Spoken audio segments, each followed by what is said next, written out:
ibinahagi ni Filipina tennis icon Alex Ayala sa isang panayam na lubos niyang pinapahalagan ang suporta at pagkakilala na kanyang natatanggap ngayon sa kanyang karera kasabay ng pagpapanatili ng kanyang focus sa bawat laro at oportunidad na ibinibigay sa kanya. Para sa detalye, narito ang report ni Paulo Salamati.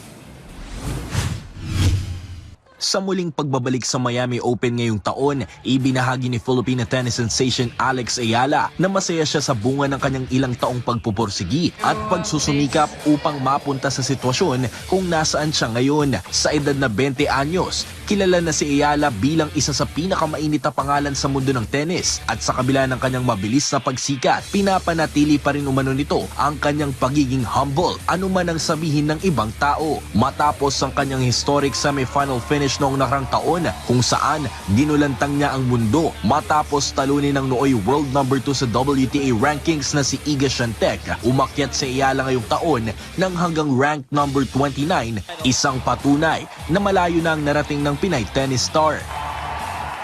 Sa naging panayam sa kanya ng Tennis Channel sa Miami Open, ibinahagi nito kung papaano niya nababalanse ang kasikatan at pagiging uhaw na umangat sa kanyang larangan.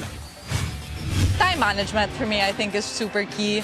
And at the end of the day, I need to have fun on tour. And I feel like, I'm 20. I need to live my life. Like, not my whole life is tennis, even though sometimes, I think that sometimes it is.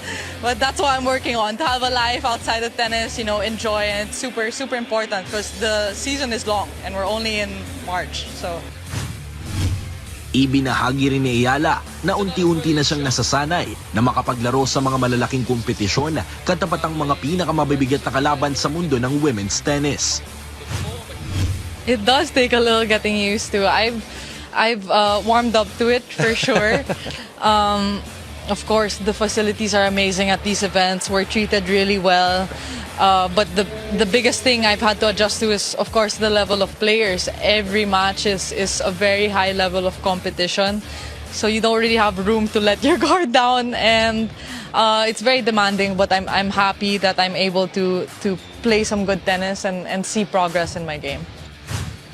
Sa ngayon, marami ang naniniwala na hindi naghahabol o nagmamadali si Ayala na makakuha ng panalo sa mga torneyong kanyang sinasalihan dahil sa murang edad ay ine-enjoy lang nito ang kanyang moment at patuloy na natututo kada kompetisyon. Paulo Salamatin para sa Atletang Pilipino para sa Bagong Pilipinas.